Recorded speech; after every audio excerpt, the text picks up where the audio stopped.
You're listening to Black Parents Aging, where we help you navigate caring for aging loved ones. Every Wednesday, we'll discuss how to help your parents successfully navigate this new season of life. We are going to talk about legal, health, technology, and finances. Here's your host attorneys, Olivia Smith and Nicola Robinson.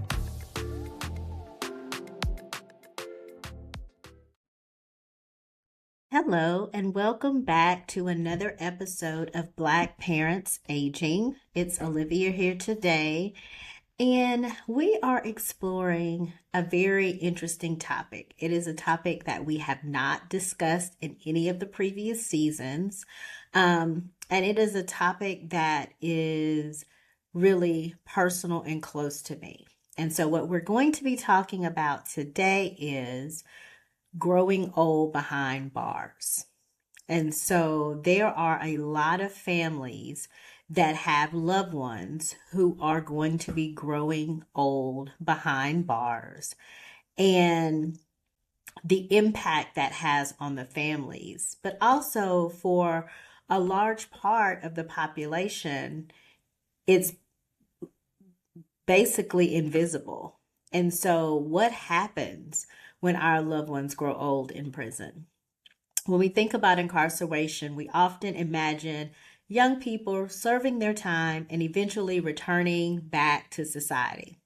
But the reality is far more complex. Today, we're living through what experts are calling the graying of America's prisons, a demographic shift that's transforming our criminal justice system and creating profound challenges for families like mine and maybe like yours. So, let me start with some numbers that might surprise you. In 1993, there were about 32,000 people aged 55 and older in state and federal prisons. By 2022, that number had grown to over 200,000. That's more than a six-fold increase. Today, roughly 1 in 5 people in prison is over 50 years old. So, what's happening?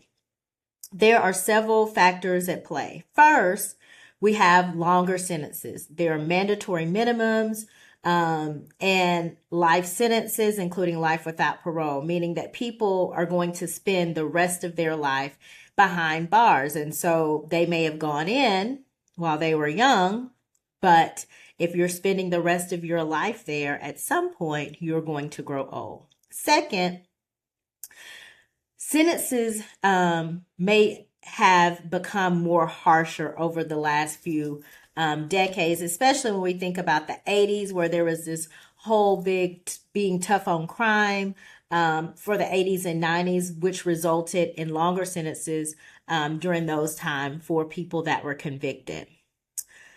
And the third thing is something that's called the front end effect. And that means older adults are being incarcerated at higher rates than before, often for crimes committed later in life. So people might be committing crimes later in life. But whatever the reason is, the result is we have an aging prison population that is creating unprecedented challenges, both for obviously the people aging inside behind bars, but also for the family members and the loved ones that are not behind bars. And so, one of the things that I have experienced, and I experienced in my personal story, and I'll talk about that a little later, are health challenges behind bars. There is something really crucial to understand, that aging in prison is not like aging out here. Researchers say that incarceration accelerates the aging process, and I'm sure we can all understand why that is. A 50-year-old person in prison often has the health profile of someone 10 or 15 years older on the outside. Why, you might ask, or it may be obvious to you. The conditions of being confined take a toll. And you mix that with poor nutrition, limited health care, stress, exposure to violence, lack of adequate mental health services, and potentially a history of substance abuse before incarceration. You put all of those things together, and that is the result. Behind bars, older adults face health challenges that would be difficult enough if they were managing them on the outside. Chronic diseases like diabetes or heart disease, hypertension, they experience higher rates of cancer, which my uncle came out with cancer. Many develop dementia or Alzheimer's. Mobility issues become severe. And yet prisons are designed, really, when we think about prisons, for young, able-bodied people. And because these are people that are in prison, they are not people spending a lot of time thinking about what conditions they are living in as they are aging. Imagine trying to climb to a top bunk when you have arthritis, or navigating a crowded, chaotic prison yard where you are using a walker, or you're losing your vision. Imagine being hard of hearing and unable to hear orders from guards and facing punishment as a result. Medical care in prisons is often inadequate under the best circumstances. For aging adults with multiple chronic conditions, it can be woefully insufficient. Doctor visits may be delayed for months. Medications may not be available. Physical therapy, hearing aids, proper dental care, and mobility devices are often considered luxuries rather than necessities. And here's the heartbreaking part.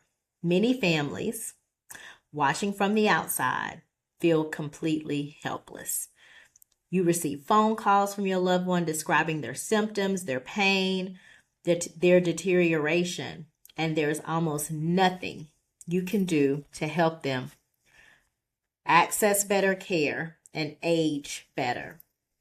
And so we talk about the challenges of being behind bars, but there's also an emotional toll on families of the loved ones that are behind bars. When someone you love is aging in prison, the emotional burden is unlike anything else. There's the grief of watching them miss life's milestones from behind bars. So grandchildren being born, weddings, funerals, holidays, because time keeps moving for everyone on the outside. But for them, time is frozen. There's the constant worry. Every phone call you're wondering, are they okay? Are they safe? Are they getting the medical care they need? When you hear that they've fallen, or they're in infirmary, or they've stopped calling as frequently, your mind often goes to the darkest place. And there is the exhaustion of advocating for them. Families become amateur lawyers, learning about compassionate release policies, early parole possibilities, medical furloughs. They make countless phone calls to prison administrators, lawyers, and advocacy organizations. They write letters to parole boards and judges describing their loved ones' health decline and begging for mercy. Many families also face financial strain. Phone calls from prison are expensive. Putting money on commissary accounts, sending packages with approved items, traveling long distances for visits, all of that adds up. And if you're trying to prepare for their eventual release, you might be saving money for medical equipment, housing modifications, or medications they'll need. There's also something I think we don't talk about enough: the complicated feelings. You might feel anger at that person for the choices that have led them to prison. You might feel anger at the system for what seems like excessive punishment. You might feel guilty for living your life while they're locked away. You might feel conflicted about hoping for their release when there were victims of their crime who suffered too. All of this can exist at once, and often families carrying this burden feel very alone because it's not something people openly discuss. So I wanted to share my personal experience because I thought that this was something that we don't talk about, but something that is just that lots of families deal with. And if they're not dealing with it and they have someone who's gone into prison, young, they're going to deal with it depending on the length of the sentence. And so my uncle, my dad's brother, was in prison. Basically had been in prison most of my life.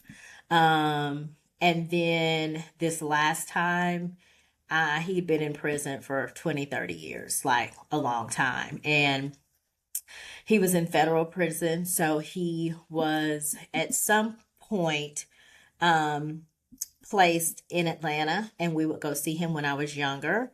And then he got moved to a prison in Florida, and we didn't see him because it wasn't convenient. And so he had been in prison for years, and it was for drugs, for drug trafficking. And I remember a few years ago when the law changed for crack and cocaine, he and I had a conversation because he thought, okay, that he might be released, but the law change did not apply to him. And so, quite honestly, he and my dad had the conversation, and he thought that he was going to die in prison. He thought that was just kind of it for him. And so then COVID happened. And so COVID happened. He was old. So he is a year older than my dad. So my dad is 74 right now. So he was in his 70s, 70, 71, when COVID hit.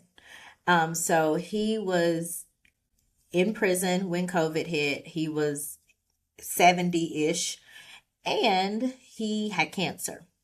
He had developed cancer.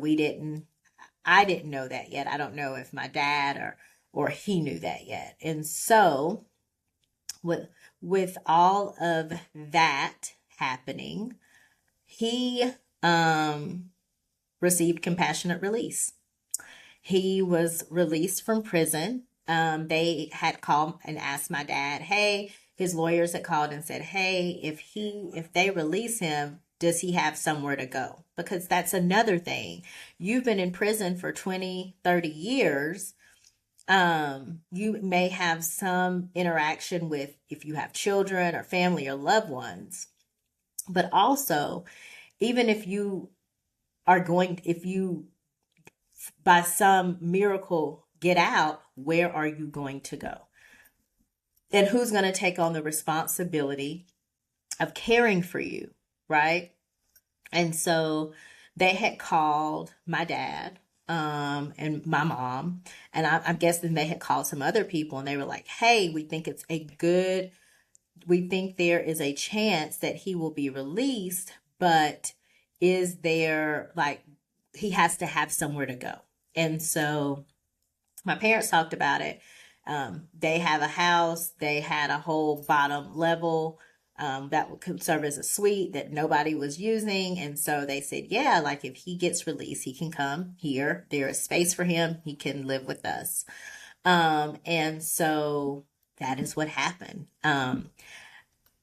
They had that conversation with his lawyers.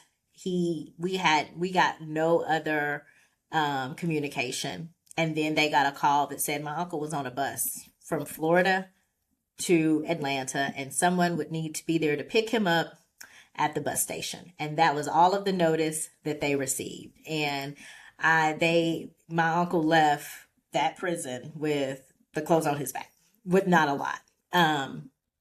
And so my parents picked him up. He came and lived with them for the next 5 years. He passed away last year in June from cancer. It was a transition period, both for my parents and for him, because he had been in prison for so many years. And then to get out, to be old, and to have to reacclimate to how life is now versus how it was when you went in. And me and my sister became tech support for him. So figuring out that cell phone and understanding that the TV and satellite and cable and all the things, and Netflix and like all the apps. It was quite the experience.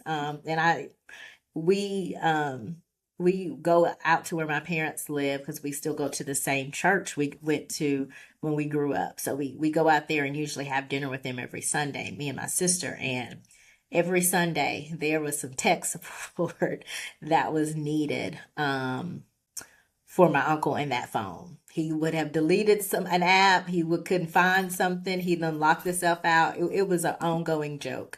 But the world had changed so much. And so he got out. He was old. And he had cancer. And for those 4 or 5 years that he was out, he really became a part of our family, our small little family. And I'm so thankful for those years of getting to know him because I had not known him before. That's the other thing that happens when you have loved ones that are aging, that get long sentences in prison. You don't know them.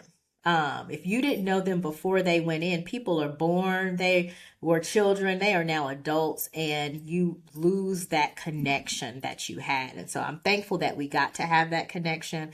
Thankful that if there are any bright spots from COVID, for us, it was that he didn't wind up dying in jail, and that he was able to get the health care he needed for his cancer, and reconnect with my dad and connect with us in a way that we had never had relationship with him. But that's a happy ending. We're really sad to see him go last year when he passed away. Could have used several more years of getting to know him. Really blended seamlessly into our little family and became such an important part of it. And sometimes you don't realize what is lost until it's lost. And so that is one of the challenges from having a loved one in prison, and that they're aging and they're going to be there for an extended amount of time. It is the loss of relationship. And so he was out when he wasn't supposed to. He was let out under compassionate release. And so that brings me to an important question, and that is, what options exist for elderly or seriously ill people in prison? Because otherwise he would have died in there. And so compassionate release is also called medical parole, and he still had a parole officer. He would have to report. They would come and do home visits. Like, he was still had supervision. But compassionate release can also be called medical parole or humanitarian release, and it is supposed to be a safety valve in the system. So the idea is that people who pose no public safety risk because of their age, illness, or disability can be released to spend their final days with dignity, surrounded by family. But the reality is, compassionate release is incredibly difficult to obtain. But for COVID happening, my uncle probably wouldn't have got compassionate release. The criteria is often extremely narrow. In many states, you have to be literally terminal, sometimes with just months to live, before you're even eligible. By the time someone is approved, they may be so close to death that they barely get any time with their family. The process is also bureaucratic and slow. Applications can take many months to review. Medical evaluations must be conducted. Multiple officials have to sign off. And in some cases, prosecutors or victims' families have the right to object. So that adds another layer. And so during COVID-19, we saw a brief window where compassionate release was used more broadly. Prisons became hotspots for virus, and older adults with underlying conditions were at extreme risk. And so that my uncle fit that demographic. Some jurisdictions expanded their criteria temporarily, allowing more people to be released to home confinement or early parole. But even then, the numbers were pretty small. And the pandemic is over. And so those restrictive policies are back. And so some of the questions that come up is, should we have geriatric parole? Presumptive release for people over a certain age who've served a significant portion of their sentence and pose minimal risk to public safety. And then how do we balance accountability for crimes when someone's in their 70s and 80s and may not be the same person they were when they committed the crime? So there are so many other uncomfortable questions about this. And so the question is, what can families do, right? If you're listening to this because you have a loved one who is aging in prison, here is some practical resources, tips, and guides. Educate yourself about the rules and policies. Every state has different laws regarding compassionate release. Organizations like the ACLU, Sentencing Project, Families Against Mandatory Minimums have resources that can help you understand your options. Next, you document everything. Keep records of all medical issues your loved one experiences. Save letters and notes from phone calls. If possible, get copies of medical records from the prison. This documentation could be crucial if you are applying for compassionate release. Don't do it alone, is the next advice, because there are organizations and support groups with other families of incarcerated individuals, so that you have community and you don't feel like you're out there on an island. And then if you really aren't going to explore compassionate release, you should probably consider legal help. And that will probably give you the best chance of it actually being granted. This is the final tip, and this is the final tip in so many things, is take care of yourself. It's a marathon, not a sprint.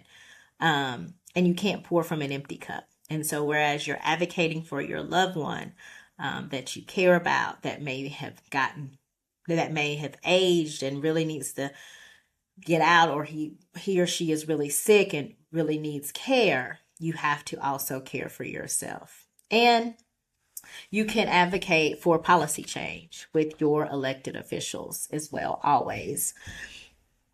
And so I'm going to stop talking because I'm looking at the time, and I've talked longer than I thought that I would. But the graying of Americans' prison is a problem that's only going to grow. It's not going away, especially as the baby boomer generation ages. This isn't just a criminal justice issue. It can be a human rights issue, a public health issue, a moral issue. And for those of us who've had loved ones in prison for long spans of time, it's a family issue. And so I think the most important thing is, for families who are experiencing this, you are not alone. And your love for your incarcerated family member doesn't make you complicit in the crimes. You advocating for them should not make you feel guilty. You can hold both truths at the same time. And for everyone else who is listening, who maybe have not had this experience, I hope that this has opened your eyes to a reality that exists for a large portion of families, and the people that are aging, in behind bars, are people's parents and grandparents and siblings and uncles and all of the things. And so with that, I will say thank you for listening to this episode. As always, we love to hear feedback. So you can catch us online, SR Law Group. We are on Instagram. I'm on TikTok. We're on Facebook, and we love to hear feedback. We also love to hear other suggestions for maybe topics we haven't thought about or we haven't covered before. So until next time, talk to you soon. Thanks for joining us this week on Black Parents Aging. Check out our Facebook group at Black Parents Aging, where we go live to answer your questions. For more info on today's topic, check out the show notes on our website. SRLAWGRP.com. If you know someone who could benefit from today's episode, please share a link to the show. Subscribe to the show to catch new episodes and leave a review. Until next week.